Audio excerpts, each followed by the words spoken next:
Gracias por continuar con nosotros. Seguimos en Hoy en el Mundo. El gobierno colombiano anunció la reapertura de varias actividades económicas luego de que en ciudades como Bogotá se haya superado el primer pico de la pandemia. Sin embargo, con el alivio de las medidas aumenta la necesidad de autocuidado y de las pruebas diagnósticas. Colombia empieza la etapa del aislamiento selectivo luego de pasar por una de las cuarentenas más prolongadas a nivel global. El presidente Iván Duque aclaró que el alivio de las restricciones no es sinónimo del fin de la pandemia. No estamos regresando a la normalidad como lo entendíamos antes de la pandemia.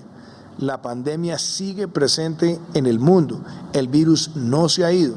Tenemos que adaptarnos a convivir con él, sí, desafortunadamente sí, porque sabemos que la vacuna todavía está lejos. Sabemos que todavía no hay un tratamiento certificado. Muchas actividades se mantendrán en pausa, como los eventos que reúnan grandes aglomeraciones, el llamado es al autocuidado y uso obligatorio del tapabocas, al distanciamiento social y el lavado constante de manos. Los establecimientos que abrirán sus puertas deberán garantizar la toma de temperatura al momento del ingreso, días específicos para la apertura de sus negocios y un control del aforo máximo de personas. Estas nuevas medidas se podrán extender dependiendo del comportamiento de la pandemia en esta nueva fase. Y por eso, la necesidad de aumentar las denominadas pruebas rápidas, pieza fundamental en el control del número de contagios. La Organización Mundial de la Salud, en estudios con la Universidad Erasmus de Rotterdam, recomendó a nivel mundial 3 tests con los mejores desempeños de sensibilidad y especificidad, de los cuales 2 se encuentran en Colombia. Estas pruebas, a diferencia de las tradicionales pruebas PCR, se toman por vía sanguínea. Para la detección de anticuerpos, generalmente se usan para detectar el virus en el personal de seguridad y de salud. El resultado puede tardar 10 minutos, sin embargo, las autoridades hacen un llamado a ser responsables con el lugar donde se tomen estas pruebas, ya que solo el personal calificado puede garantizar su efectividad. Establecemos contacto con Jaime Castellanos, virólogo del Instituto de Virología de la Universidad del Bosque. Gracias por estar con nosotros, por atendernos en Hoy en el Mundo. Buenas noches. Buenas noches, buenas noches. Jaime, hablemos acerca de estas pruebas serológicas. ¿Qué tan efectivas son? Las pruebas serológicas tienen que pasar por un proceso de validación en laboratorio que es muy estricto, porque deben demostrar que son capaces de detectar los anticuerpos en las personas que han sido infectadas. Y eso se ha hecho en múltiples ocasiones con muchas pruebas en el Instituto Nacional de Salud y en el Instituto de Virología de la Universidad del Bosque, por ejemplo, que se probó una prueba llamada GELGEN, y que demostró que efectivamente con un 85-86% de sensibilidad puede detectar a las personas que han tenido el virus. Pero también pueden ser utilizadas, y eso es importantísimo, en pacientes. En medio de las dificultades de atención de pacientes en los que la prueba de PCR, la prueba de molecular, se demora demasiado tiempo en llegar al resultado, la prueba serológica, la prueba rápida, puede favorecer a confirmar el diagnóstico, ayudar a confirmar el diagnóstico. Entonces, en unas consideraciones técnicas y clínicas adecuadas, las pruebas serológicas definitivamente son una excelente herramienta para mejorar la confirmación de los pacientes sintomáticos u hospitalizados.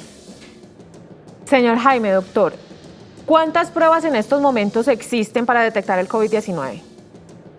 Pues existen alrededor de unas 300 pruebas en todo el mundo. En Colombia se están comercializando fundamentalmente las que detectan el virus, que son las de las pruebas moleculares que llamamos de PCR, otras que detectan algunas proteínas del virus que se toman también igual por la nariz, y las que se toman, las pruebas rápidas de anticuerpos que se toman en personas que también que pueden estar sintomáticas, o que personas que después de que han pasado los síntomas son detectables los anticuerpos, para ayudar a la confirmación y a la vigilancia. Es muy importante, porque detectar los anticuerpos nos dice dónde ha estado el virus y dónde podemos hacer un seguimiento de los posibles contactos de esos pacientes. ¿Y cómo se realizan estas pruebas? ¿En qué consisten? ¿Qué le hacen a uno para realizarle la prueba?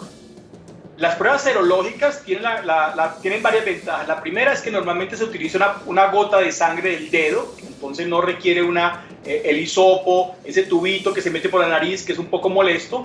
Y a partir de esa gota se pone en un cartucho de plástico que tiene todos los reactivos, y se obtiene un resultado a los 10 minutos. Eso es una ventaja muy grande, porque puede decirle al paciente: usted tuvo el virus, y es necesario que tenga, que reporte también ese dato para que sus contactos y las personas que están alrededor se vigilen con ellos si han estado en contacto o si de pronto tienen el virus y están transmitiendo. Entonces hay varias ventajas que permiten detectar los sitios de circulación de individuos cuando han tenido contacto con otros individuos positivos y permiten hacer el seguimiento y el trazado de personas positivas.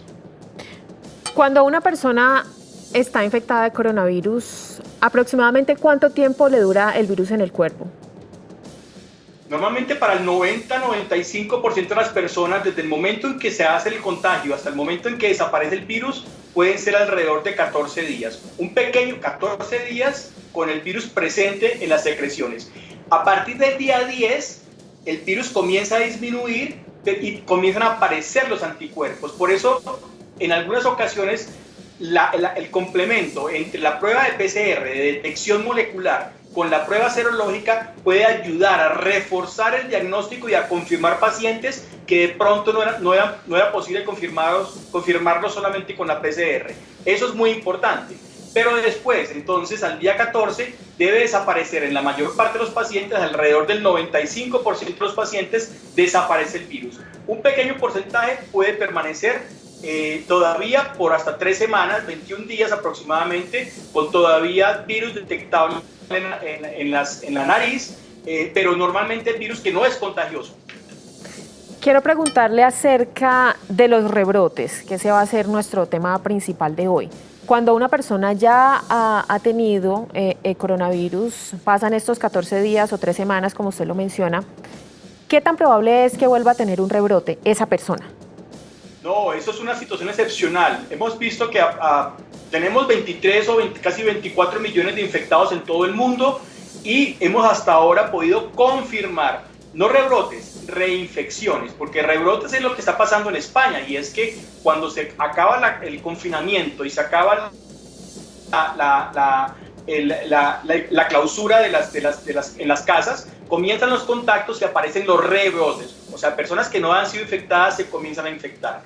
Ocurren las reinfecciones en un pequeñísimo porcentaje, hasta ahora no sabemos exactamente cuánto, pero hasta ahora es una situación que es excepcional. Tenemos el caso de Hong Kong, el caso de Bélgica, el caso de España, en los cuales personas que tuvieron infección hace 4 meses, 5 meses, y que supuestamente estaban protegidas, ahora ante la exposición nuevamente con un individuo positivo, pueden reinfectarse con un tipo de virus diferente, con un tipo de virus de COVID, pero ligeramente diferente. Y eso hace la diferencia. Entonces, es excepcional, pero es importante, porque en estas personas que se reinfectan, lo que se ha observado es que se hacen casi que no hacen síntomas o hacen síntomas muy leves. O sea que sí, la infección primera sí los protege de una infección más severa durante la segunda infección. Bien, pues es Jaime Castellanos, virólogo del Instituto de Virología de la Universidad del Bosque. Doctor Jaime, gracias por estar con nosotros en Hoy en el Mundo y aclararnos estos temas. Con muchísimo gusto. Estamos hablando acerca de los rebrotes, las reinfecciones del coronavirus, y por eso vamos a establecer contacto también con Mario Escobar. Él es CEO de Inception, es representante de Helgen Colombia. Gracias por estar con nosotros en Hoy en el Mundo. Buenas noches. Buenas noches, un placer estar con ustedes hoy. Hablemos acerca de estas pruebas de serología. ¿Usted nos puede hablar acerca específicamente de los tecnicismos, de cómo funcionan, de cómo se realizan, se desarrollan y cuántas pruebas se pueden hacer o se están distribuyendo, por ejemplo, en Colombia? Bueno, mira, primero, como ya el doctor Castellanos destacaba, hay 2 tipos de pruebas. Está el tipo molecular, que es el PCR, que ya estamos más acostumbrados, y el tema de las pruebas serológicas que miden la inmunidad el tema inmunológico o la respuesta inmunológica de los pacientes a la enfermedad. En Colombia estamos haciendo las 2 pruebas, incluso ya una nueva variedad de antígenos que también entró al país. Y la importancia, digamos, a nivel global, Colombia ha protegido bastante a su población con un tema de cuarentenas. Pero durante la cuarentena no vas a desarrollar anticuerpos, eso yo creo que ya está claro. y es en el momento de la reactivación económica que se debe hacer y que Colombia efectivamente también está realizando, es donde se van a aprobar las distintas estrategias que se deben realizar para crear temas de bioseguridad. Y una parte fundamental en la bioseguridad es el tema del monitoreo. En el tema de monitoreo, además de las buenas prácticas personales del uso de la máscara, del uso del tapabocas, necesitas el monitoreo de cómo está la población a nivel corporativo, a nivel de barrios y a nivel de zonas apartadas, cómo están reaccionando los rebrotes, cómo están reaccionando las partes, los contagios, y así tú poder de una manera muy oportuna tener cercos epidemiológicos, disminuir el impacto, porque es un hecho cierto que cuando aumenta la actividad económica pues van a aumentar las infecciones. Eso, digamos, lo que no es un secreto. La clave del asunto es que esto sea de una manera controlada, de una manera que esté alineada con la estrategia del gobierno ya de atención, digamos, de líneas de atención médica, que ahí hemos crecido demasiado, y digamos que en ese balance de reactivación económica con la alineación de un rebrote tengamos unas estrategias efectivas.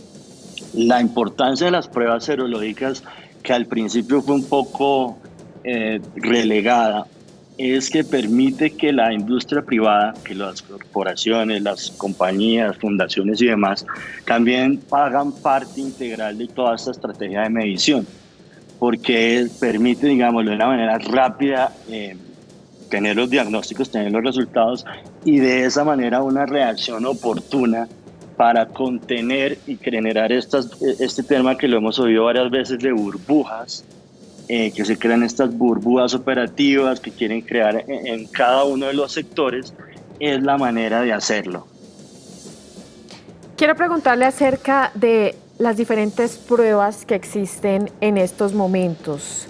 Las autoridades han lanzado una alerta para las personas para que no crean en pruebas rápidas, que no sean efectivas para el diagnóstico del COVID-19, porque dicen que puede ser muy peligroso porque, por ejemplo, si es asintomático o si está infectado con el COVID-19 y le sale negativa la prueba, pues puede contagiar a más personas o a sus familiares.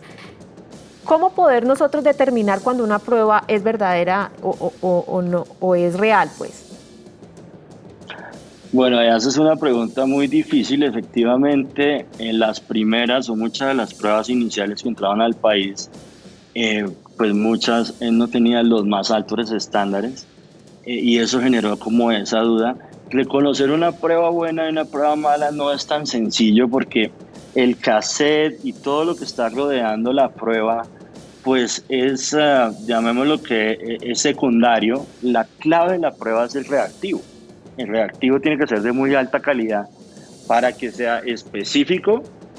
Como mencionaba el doctor Castellano, nuestra especificidad es mayor del 99%, que básicamente traducido quiere decir que cuando te salga positivo es coronavirus y no es otra enfermedad.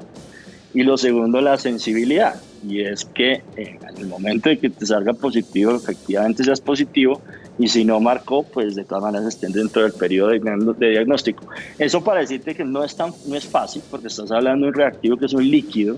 Entonces evaluar el líquido no es tan fácil, y por eso hay como ayudas secundarias, que son primero estudios que se hayan realizado en otros países, que tú efectivamente sepas que en países está siendo aplicado y que ha sido aplicado con éxito, que hay recompra de ese producto en otros países, lo cual te daría un indicativo de que la prueba realmente sí funcionó. Y en aspectos físicos, por ejemplo, pues las mejores pruebas tienden a estar impresos su cassette, que donde el empaque donde está la prueba está marcado, impreso, no tiene como una calcomanía encima, que tu reactivo es del mismo laboratorio que tiene tu prueba, que eso te diría que básicamente no es una maquila. Y por supuesto la validación que se hace en Colombia es para nosotros un elemento fundamental, y es que esa prueba pues también que con todas nuestras autoridades, con todas nuestras universidades y demás que tienen un nivel muy alto técnico, pues se haya podido realizar. El problema muchas veces de los estudios es que su interpretación no es fácil. Esto es un documento que se produce casi que científico, el cual requiere un poco de digerirlo, y para una persona, para un usuario potencial, que normalmente cuando tú estás, o varios usuarios, cuando están enfrentando esa decisión, pues están con una angustia, están con un problema, están con un cierto nivel de incertidumbre, pues entender todas estas variables y toda esta información rápidamente no es fácil de digerir. Sí. Así hay que tener un poco cuidado previo para eso, pero eso sería un poco lo que yo te diría. Bien, pues es Mario Escobar, CEO de Inception. Gracias por estar con nosotros en Hoy en el Mundo y por resolvernos estas dudas acerca de esas pruebas serológicas para detectar el COVID-19. A usted gracias y feliz noche. No, muchas gracias a ustedes. Feliz noche. Gracias. Y a nuestros televidentes los invitamos para que nos sigan a través de nuestras redes sociales. Nos encuentran en Instagram y también en Twitter como @cablenoticias y me encuentran como @lachilito. Ya volvemos.